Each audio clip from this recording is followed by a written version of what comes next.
নমস্কার বন্ধুরা, আমি শাশ্বতী আবার একটি সহজ রান্না নিয়ে আপনাদের সামনে হাজির হয়েছি। দেখেই বুঝতে পারছেন আজকে আমি বানাবো খিচুড়ি। হ্যাঁ, বর্ষাকাল মানেই আমাদের সবার দাবি থাকে খিচুড়ি খাবার, আর বর্ষাকালকে আমরা সব সময় খিচুড়ি দিয়ে যেন সেলিব্রেট করি। চলুন তাহলে চটজলদি খিচুড়ি রান্না করে নিই।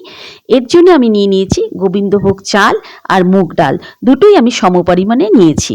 প্রথমে মুগ ডালটাকে আমি বেশ ভালোভাবে লো ফ্লেমে বেশ লাল করে ভেজে নেব, যতক্ষণ পর্যন্ত না এর মধ্যে থেকে সুগন্ধ একটা বের হচ্ছে। আমি ডালটাকে লাল করে ভেজে নিয়েছি। এবার কড়াতে তেল দিয়ে দিলাম। তেলটা গরম হলে এর মধ্যে দিয়ে দিচ্ছি শুকনো লঙ্কা, তেজপাতা, জিরে আর থেতো করে রাখা এলাচ আর দারচিনি।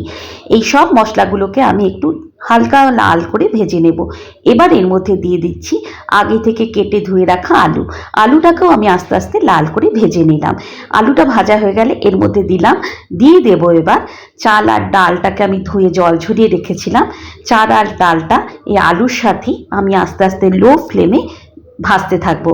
কিছুক্ষণ ভাজার পরে এর মধ্যে দিয়ে দিচ্ছি নুন, হলুদ, জিরের গুঁড়ো, লঙ্কার গুঁড়ো আর স্বাদ অনুযায়ী একটু চিনি। এই সব মশলাকে আমি লো ফ্লেমে চাল ডালের সাথে আস্তে আস্তে ভাজতে থাকবো, যতক্ষণ পর্যন্ত না এই মশলাগুলোর কাঁচা গন্ধ চলে যাচ্ছে আর চাল আর ডালটা ভাজতে ভাজতে এরকম ঠিক ঝুরঝুরে হয়ে আসছে। এবার এগুলো ভাজা হয়ে গেলে এর মধ্যে আমি গ্রেট করে রাখা আদা দিচ্ছি। আদাটা সবসময় আমি কিছুটা পরেই দিই, কারণ খিচুড়িতে আদার গন্ধটা আমার বেশ ভালো লাগে বলে। পাশের গ্যাসে আমি গরম জল বসিয়ে দিয়েছি, যার মধ্যে আমি খিচুড়িটাকে বানাবো। আর খিচুড়িতে সবসময় গরম জল দেওয়াই ভালো, কারণ তাতে খিচুড়ির স্বাদটা বেশ বেড়ে যায়। এবার আমি ভেজে রাখা চাল ডালগুলোকে এই গরম জলের মধ্যে দিয়ে দিচ্ছি। প্রথমে আমি 5 মিনিট হাই ফ্লেমে এটাকে ফুটিয়ে নেব, আর তারপরে আমি গ্যাসের ফ্লেমটাকে কমিয়ে দিলাম। খিচুড়ি কিন্তু ক্রমাগত নাড়তে হয়, কারণ নিচে ধরে যাবার একটা সম্ভাবনা থাকে। আমার একটু জল লাগবে বলে আমি আবার একটু গরম জল মিশিয়ে দিয়েছি এবং তার মধ্যে একটু নুনও দিয়ে দিলাম, কারণ আমার মনে হচ্ছিল নুনটা কম হয়েছে।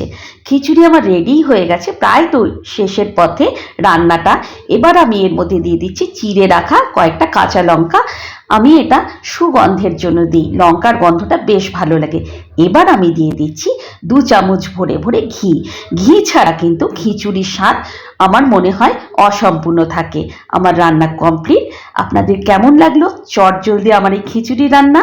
আর যদি ভালো লাগে অবশ্যই আপনারাও বাড়িতে ট্রাই করবেন।